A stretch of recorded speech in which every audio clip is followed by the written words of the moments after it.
கண்ணியமிக்க சகோதரர்களை, இறுதியான ஓர் அம்சம், ஒரு தவறை, ஒரு மனிதனை அந்த குற்றத்தில் இருந்து, பாவத்தில் இருந்து விடுவிக்கின்ற பொழுது நாங்கள் கடைபிடிக்க வேண்டிய பிரதான ஓர் அம்சம் அஸ்ஸபர், பொறுமை.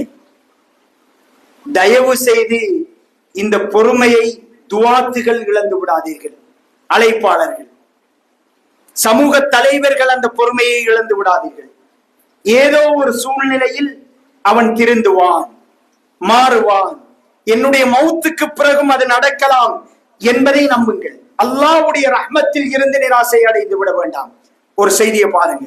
ரசூல் ஸல்லல்லாஹு அலைஹி வஸல்லம் அவர்களுடைய தோழர் இருந்தார், இஸ்முஹு அப்துல்லாஹ், அவருடைய பேர் அப்துல்லா.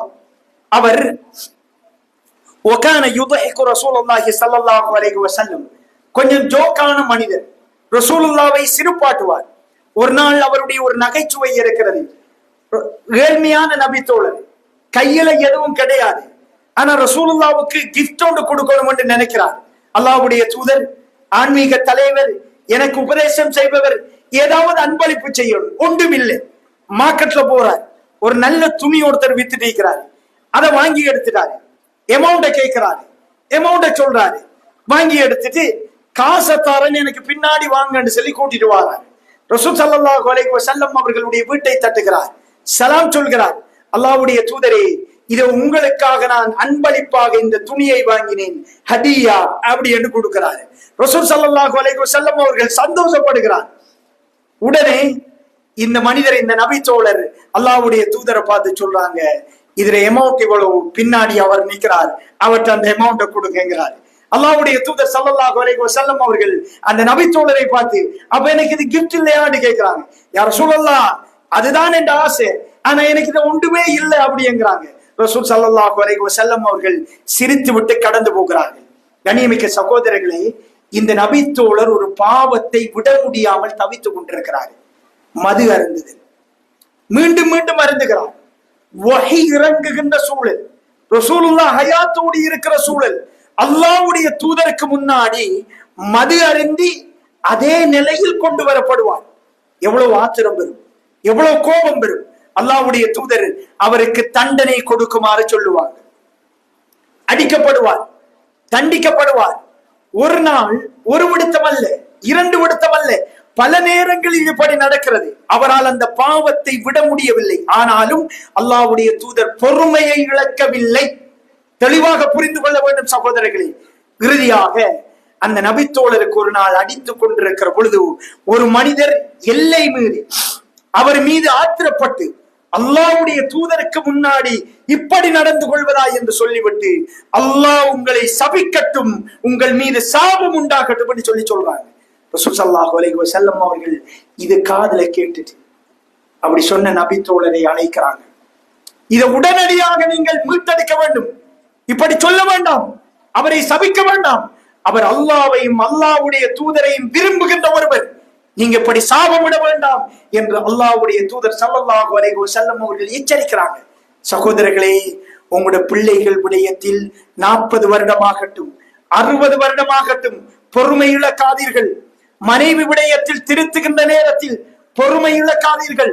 நாவை முந்தி விடாதீர்கள், பதுவா செய்து விடாதீர்கள், மோசமான வார்த்தையை பயன்படுத்தி விடாதீர்கள். சகோதரர்களே, அல்லாஹ் நிச்சயம் என் சந்ததியினரை மாற்றுவான், என் சகோதரர்களில் மாற்றத்தை உண்டு பண்ணுவான் என்று நினைத்து விடுங்கள். அல்லாஹ்வுடைய ரஹ்மத்தில், அன்பில் நிராசை அடைந்து விட வேண்டாம். சகோதரர்களே, இன்னும் ஒரு செய்தியை பாருங்கள். யாக்கூப் அலைஹிஸ்ஸலாம் அவர்கள், அவர் சொந்த பிள்ளைகள் யூசுப் அலைஹிஸ்ஸலாம் அவர்கள் மீது அதீத அன்பு வைத்திருந்தார். ரொம்ப இரக்கம் யாக்கூப் அலைஹிஸ்ஸலாம் அந்த மகன் மீது. அந்த மகனை அநியாயமாக கிணற்றில் வீசி விட்டார்கள்.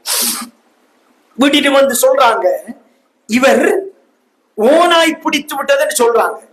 ஆனால் யாக்கூப் அலைஹிஸ்ஸலாம் அவர்கள் புரிந்து கொள்கிறார்கள், ஓனாய்க்கும் இதற்கும் சம்பந்தம் இல்லை, இவர்கள் ஏதோ சூழ்ச்சி செய்திருக்கிறார்கள் என்பது தெரிகிறது.